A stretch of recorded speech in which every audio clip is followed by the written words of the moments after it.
Hello, all the DSC warriors. Welcome to our channel, School Journey with SS. So ఈరోజు మనము డిఎస్సికి ఎలా prepare అవ్వాలి అనేటువంటి దాని మీద ఒక వీడియో చేద్దామనేటువంటి ఉద్దేశంతో చేయడం జరుగుతుంది. సో నేను ఎలా ప్రిపేర్ అయ్యాను, మీరు ఎలా ప్రిపేర్ అయితే అప్కమింగ్ డిఎస్సిలో మీరు సక్సెస్ని సాధించగలుగుతారు అనేటువంటిది ఈ వీడియోలో అయితే చూసేద్దాం. సో ఫస్ట్ ఆఫ్ ఆల్ మనము డిఎస్సికి ప్రిపేర్ అవ్వాలి అనేటువంటి దాంట్లో మనం చేయాల్సింది ఏంటంటే, మన దగ్గర ఉండాల్సింది all text books, all classes text books అనేటువంటివి మన దగ్గర ఫస్ట్ ఆఫ్ ఆల్ ఉండాలి. సో ఒకవేళ లేవు అలాంటప్పుడు మనం ఏం చేయాలి, కొన్నిటికి అన్నీ ఉంటాయి అని కాదు, అన్నీ ఉండవు అని కాదు, ఉన్న వరకు మనకు వీలైనంత వరకు టెక్స్ట్ బుక్స్ని గ్యాదర్ చేసుకొని, లేని వాటికి మనం ఖచ్చితంగా ఆన్లైన్లో పీడిఎఫ్ రూపంలో డౌన్లోడ్ చేసుకొని, సో వాటి నుంచి అయినా మనం ప్రిపేర్ అవ్వడానికి ఖచ్చితంగా ట్రై చేయాలి. మరి ఒక్కో సబ్జెక్ట్ని ఎలా ప్రిపేర్ అవ్వాలి అని కనుక చూస్తే, ముందు మనము ఒక సబ్జెక్ట్ సో అన్ని సబ్జెక్ట్స్ని మనము ఒకే రోజు చదవలేము కాబట్టి మనం ఏం చేయాలి, అన్ని సబ్జెక్ట్స్ని 2 డేస్కి డివైడ్ చేసుకోవాలి. ఒక్కో రోజు ఒక 4 సబ్జెక్ట్స్, ఇంకో రోజు ఇంకో 4 సబ్జెక్ట్స్ అలా పెట్టుకోవాలి. ఒక రోజులో సైకాలజీ ఉంటే ఇటువైపు తెలుగు, ఇటువైపు ఇంగ్లీషు, ఇటువైపు మ్యాథ్, ఇటువైపు సైన్స్, ఇటువైపు సోషల్, ఇలాగా కంటెంట్ సబ్జెక్ట్స్ని ఈ విధంగా డివైడ్ చేసుకొని, సో ఇటువైపు ట్రై మెథడ్ పెట్టుకోండి. ఇటువైపు వచ్చేసరికి తెలుగు అండ్ ఇంగ్లీష్ మెథడు కొంతవరకు మీరు టైం వాటికి 1 అవర్ టైం వాటికి కేటాయించుకోవడానికి చూసుకోండి. అండ్ దీంతో పాటుగా పిఐఈని మీరు డైలీ ఒక హాఫ్ అన్ అవర్ లాగా, లేదంటే డైలీ ఒక 1 టాపిక్ లాగా అలా చూసుకుంటే అది సరిపోతుంది. సో డైలీ ఒక 1 టాపిక్ లాగా దాన్ని ప్రిపేర్ అవ్వండి. మరి ఇలా డివైడ్ చేసుకున్నామో బాగానే ఉంది. వీటిని ఎలా ఇంప్లిమెంట్ చేయాలి అని అంటే, ముందు మీరు సైకాలజీ స్టార్ట్ చేశారనుకుందాం. స్టార్ట్ చేసిన వెంటనే ఒక లెసన్ ఆర్ ఒక టాపిక్ కంప్లీట్ అయిన వెంటనే మీరు దీనికి సంబంధించినటువంటి ముందుగా టాపిక్ని చదవడము, ప్లస్ దానికి సంబంధించినటువంటి practice bits. So very very very very important అండి ఈ ప్రాక్టీస్ బిట్స్ అనేటువంటివి. సో టాపిక్ చదవడము, దానికి సంబంధించినటువంటి ప్రాక్టీస్ బిట్స్ చేయడం, టాపిక్ చదవడం, దానికి సంబంధించినటువంటి ప్రాక్టీస్ బిట్స్ చేయడం. ఒక 2 అవర్స్ మీరు టాపిక్ చదవడానికి తీసుకుంటే, ఒక హాఫ్ అన్ అవర్లో ప్రాక్టీస్ బిట్స్ని అయితే ప్రాక్టీస్ చేయడానికి ఖచ్చితంగా ట్రై చేయండి. ఇది మీకు చాలా చాలా హెల్ప్ అవుతుంది.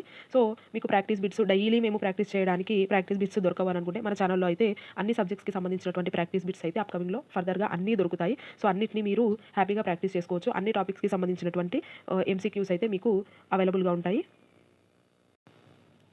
నెక్స్ట్ తెలుగు సబ్జెక్ట్ కనుక తీసుకుంటే, తెలుగు సబ్జెక్ట్లో డైలీ ఒక 2-3 లెసన్స్, ఎందుకంటే మనం ఆల్రెడీ ప్రిపరేషన్ అయి ఉన్నాము. సో ప్రిపరేషన్లో ఆల్రెడీ సగం దూరం వచ్చేసాము కాబట్టి ఇంకా ఇనీషియల్ స్టేజ్లో అయితే ఎవరు ఉండరని అనుకుంటున్నాను. సో మనం కొంచెము ప్రిపరేషన్ లెవెల్ని పెంచడానికి ఆస్కారం ఉంది కాబట్టి డైలీ ఒక 2-3 లెసన్స్ అలా ప్రిపేర్ అయ్యేసి దానికి సంబంధించినటువంటి ఎంసీక్యూస్ చేయాలి. సో 2-3 టాపిక్స్ ఆర్ 2-3 లెసన్స్ చదవడము, దానికి సంబంధించినటువంటి ఎంసీక్యూస్ చేయడము. ఇలా చేస్తూ కనుక ఉంటే ప్రిపరేషన్లో మీరు ఎక్కడ మిస్టేక్స్ చేస్తున్నారు, ఏ లెసన్లో మీకు బాగా గ్రిప్ ఉంది, ఏ లెసన్లో మీకు మార్క్స్ అనేవి తగ్గుతున్నాయి, ఎక్కడ మీరు రాంగ్ చేస్తున్నారు అనేటువంటి విషయం అయితే మీరు గుర్తించడానికి 100% అవకాశం ఉంటుంది. నెక్స్ట్ ఇంగ్లీష్ విషయానికి వస్తే, ఈ ఇంగ్లీష్ని టెక్స్ట్ బుక్స్ వైజ్గా చదివే కంటే టాపిక్ వైజ్గా చదవడం ఉత్తమం అని నా పర్సనల్ ఒపీనియన్. టాపిక్ వైజ్గా చదివేసి దీన్ని నెక్స్ట్ టాపిక్ చదవడము ప్లస్ ఎంసీక్యూస్ చేయడం, దీనికి కూడా సేమ్. సో దీనికి ఎంసీక్యూస్ ముందుగా ప్రీవియస్ క్వశ్చన్స్ని ఒకసారి చూసి, దాని తర్వాత మీరు ఓన్ బిట్స్ ఏవైనా అవైలబుల్ ఉన్నవన్నీ మన ఛానల్లో కూడా కొన్ని అవైలబుల్ ఉంటాయి. సో మ్యాక్సిమం అన్నిటిని ప్రొవైడ్ చేయడానికి ట్రై చేస్తాను. సో వాటిని మీరు ప్రాక్టీస్ చేయొచ్చు. టాపిక్ వైజ్గా చదవడము ఇంగ్లీష్కి better.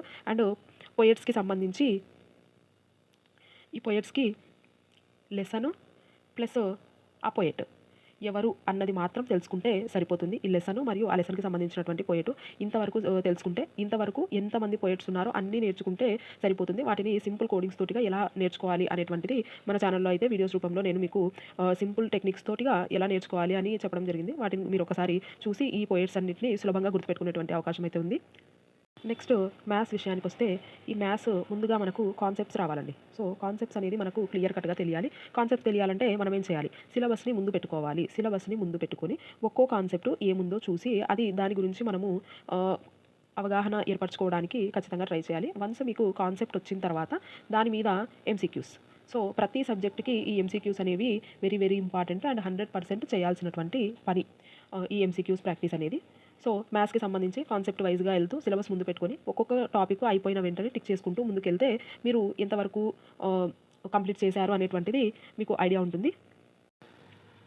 Next science plus social విషయానికి వస్తే వీటిని text book pin to pin, line to line చదివేయడము బెటర్ అండి.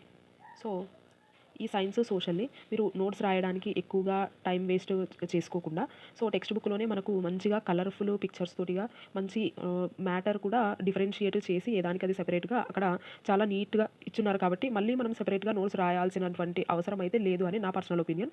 సో మీరు డైరెక్ట్గా టెక్స్ట్ బుక్కే లైన్ టు లైన్ చదివేస్తే మీకు బిట్ అనేది ఎక్కడ మిస్ అవ్వకుండా ఉండడానికి అవకాశం ఉంటుంది. ఈ సైన్స్ సోషల్ నేను ఎలా ప్రిపేర్ అయ్యాను అనేటువంటిది కూడా నేను నా నోట్స్ అయితే నా టెక్స్ట్ బుక్స్ అయితే మీకు చూపించి ఒకసారి ఎక్స్ప్లెయిన్ చేస్తాను. ఎలా టెక్స్ట్ బుక్ రీడింగ్ అనేటువంటిది ఎలా ఇవ్వాలి అనేది నేను చూపించడానికి ఒకసారి ట్రై చేస్తాను. నెక్స్ట్ ఈ మెథడ్స్ విషయానికి వస్తే ఈ మెథడ్స్కి ఈ అకాడమీ బుక్స్ కంటే కూడా నా పర్సనల్ ఒపీనియన్ ప్రకారము ఒక మెటీరియల్ ఫాలో అయితే సరిపోతుంది అనేటువంటిది నా ఉద్దేశం. ఆ మెటీరియల్ కూడా ఫుల్ ఫ్లెడ్జ్డ్ ఇన్ఫర్మేషన్తో ఉన్నటువంటి మంచి మెటీరియల్ అయి ఉండాలి. ఏదంటే అది అయితే మళ్ళీ సరిపోదు.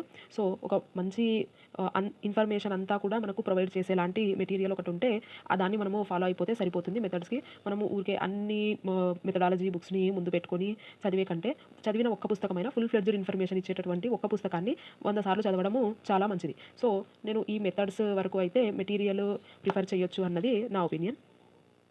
నెక్స్ట్ పిఐఈ గురించి చెప్పాను కదా. సో ఈ పిఐఈకి ఒక మెటీరియల్ ప్లస్ ఆ మెటీరియల్తో పాటు మన అకాడమీ బుక్, ఈ అకాడమీ బుక్ ప్లస్ ఈ మెటీరియల్ని చదువుతూ మనము ఎంసీక్యూస్ కనుక ప్రాక్టీస్ చేసామంటే డైలీ ఒక 1 అవర్ దీనికి కేటాయిస్తే సరిపోతుంది. అంతకుమించి అవసరం లేదు. సో డైలీ 1 అవర్ ఒక టాపిక్ సరిపోతుంది. సో ఈ వేలో కనుక మనము ప్రిపేర్ అయినట్టయితే నెక్స్ట్ అప్కమింగ్ డిఎస్సిలో మీకు మంచి స్కోర్ రావడానికి అయితే అవకాశం ఉంటుంది. నెక్స్ట్ వీడియోలో నేను ఈ సబ్జెక్ట్స్ని ఎలా డివైడ్ చేసుకొని ఏ సబ్జెక్ట్స్కి ఎంత టైం కేటాయించుకోవాలి, తర్వాత ఎంసీక్యూస్కి ఎంత టైం మనము పెట్టుకోవాలి, ఆ ఎంసీక్యూస్ చేసే విధానం ఏంటి అన్నది నేను ఇంకో వీడియోలో క్లియర్ కట్గా అయితే చెప్పడానికి ట్రై చేస్తాను. సో నెక్స్ట్ వీడియోలో మళ్ళీ కలుద్దాం. అండ్ వీడియోని అయితే చివరి వరకు చూడండి. వీడియో మీకు నచ్చినట్లయితే లైక్ చేయండి, మీ ఫ్రెండ్స్కి షేర్ చేయండి. సో మీ ప్రిపరేషన్ని ఒక ప్లాన్ వైజ్గా ఇలాగా ప్రిపేర్ చేసుకోండి. అండ్ కొత్తగా మన ఛానల్ చూస్తున్న వారు సబ్స్క్రైబ్ చేసుకోండి. And thanks for watching.